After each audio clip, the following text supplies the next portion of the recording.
All right, so this morning I woke up and it is 22 degrees outside. There is a wind chill factor that puts the temperature in the single digits, supposedly, but it's pretty cold outside, so I figured it'd be a great time to come out here and do a little demonstration with these canister stoves. The one that I'm using is a Stryker, and it's from Camp Chef. It's kind of similar to a jet boil if you've ever heard of that type of stove.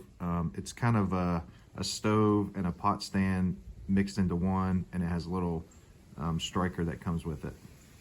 So it comes in this nice little pouch here, and then this is the whole cook system right here. So it's the Camp Chef Stryker, and it's got a little handle that locks into place. Got a little cover on it. And then the whole system kind of fits inside the pot itself.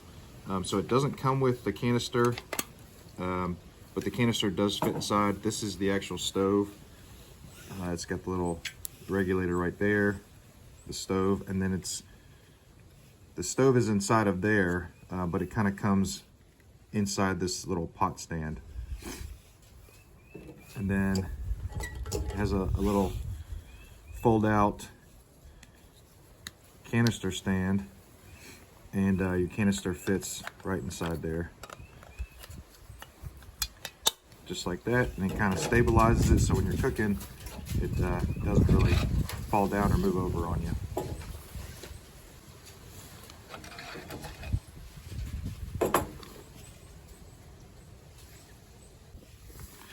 So this one is the GSI fuel canister. This is the isobutane. This one's the 230 gram bottle. You have to be careful when you get these things because this one fits. It also will fit inside of here, and you need it to kind of like lock down inside of there.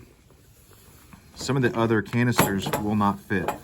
So this one is the Coleman butane propane mix.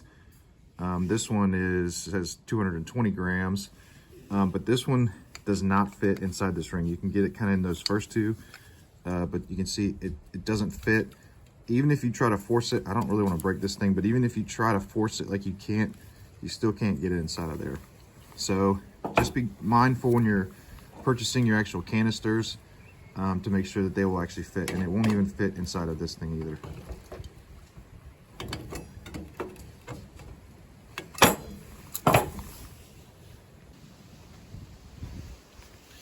So you need it to actually kind of sit down inside of there so you have room inside of the pot when you're closing it up. So even if you stick this in there with this canister will fit in, but since it doesn't actually sit down inside of the pot stand, you can't really close this, and this doesn't really lock down.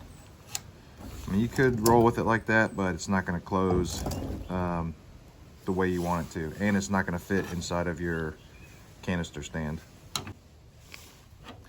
So this is the isobutane fuel. Isobutane has a boiling point of about 11 degrees Fahrenheit. Butane has a boiling point of around 30 degrees Fahrenheit. And that can be kind of a little confusing because we tend to think of boiling points as having to heat something up to get to its boiling point. But these canister fuels, like butane and isobutane, they basically work off of their vapor, at room temperature or around room temperature, lower than room temperature, and then they turn into a liquid. Like butane will turn back into a liquid at 30 degrees.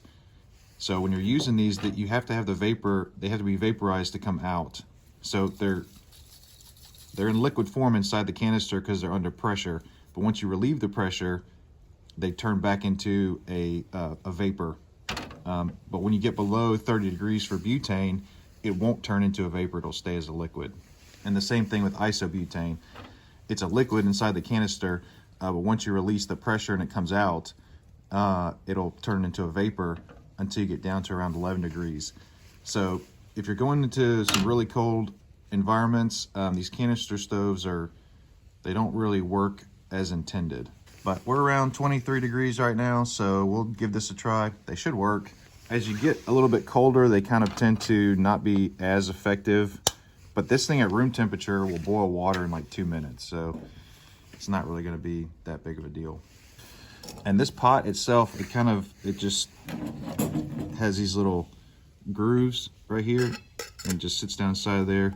And then you twist it, and it actually locks in place. So now that thing is on there pretty secure. So when you put all this together, it's very secure, and then you just unlock it, and it comes apart, and then you can use it how you need to. Might be kind of hard to see those little indentions in there, but it's a 1 liter pot. It's pretty good size. When you're camping, a 1 liter capacity, I mean, that's probably as much as you're ever going to need for backpacking. Generally, you only need about 2 cups of water at any one time, so 1 liter is plenty for whatever you need. So it's got the threads right there and on top, and you basically just screw it on. And you'll kind of hear it spurt a little bit, and you just want to hand tighten it. Don't really need to crank it down. And then so it's got the regulator here, and when you turn it, you'll hear it start to come out. You don't even need to get it to that point. Once you open it just a little bit, that's plenty to get it started. And then it has a little igniter right here that you just push in, and it'll get it going.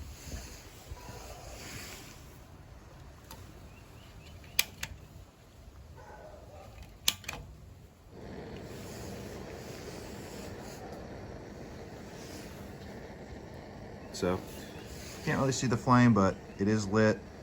You can probably hear it, like I was saying in another video. These things they're not loud, but they are a little noisy. And as you turn it up, yeah, kind of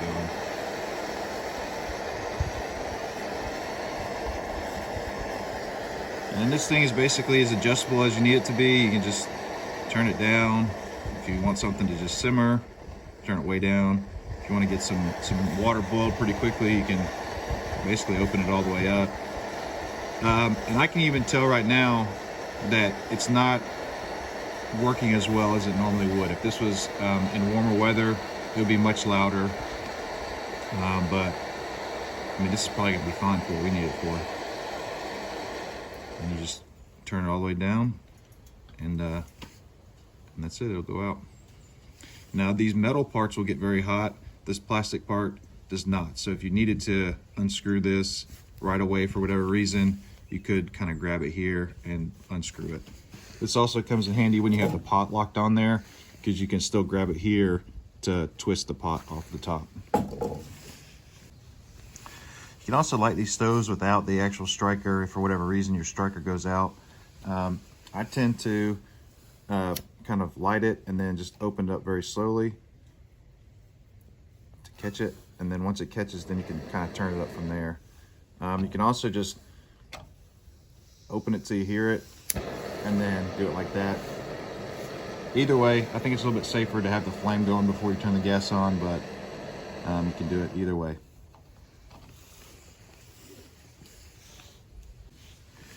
All right, so now we're just gonna time this 2 cups of water. You can get the flame going before you put the pot on, or you can have the pot sitting on there and then start the flame. Either way. I'm gonna go ahead and just put it on and secure it and then get it going.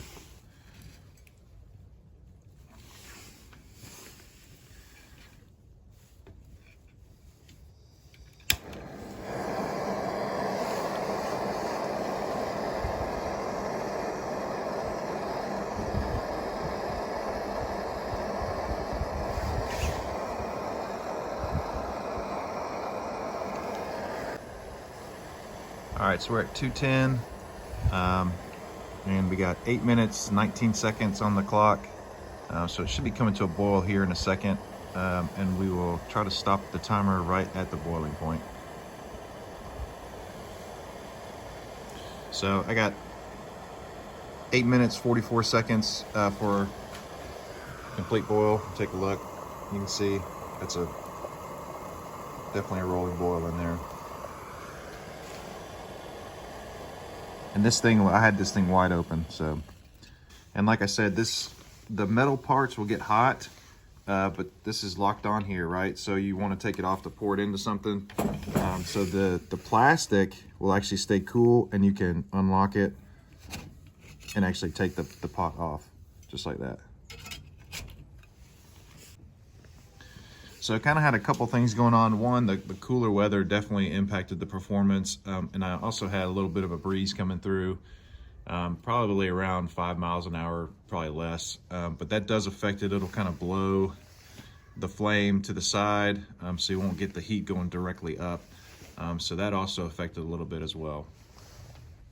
So in windy conditions like that, it might be tempting to put some sort of a windscreen up. You know, if you have a windscreen kind of farther away on one side, that might be okay. You don't want to wrap anything around the stove and the canister itself. That can heat up this canister, and if this canister gets too hot, it can sort of explode, and that's not good.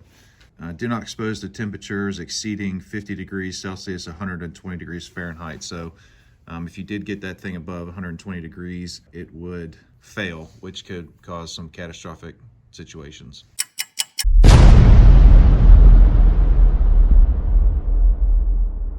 All right, so I think that about wraps it up for the Camp Chef Stryker stove and pot combo.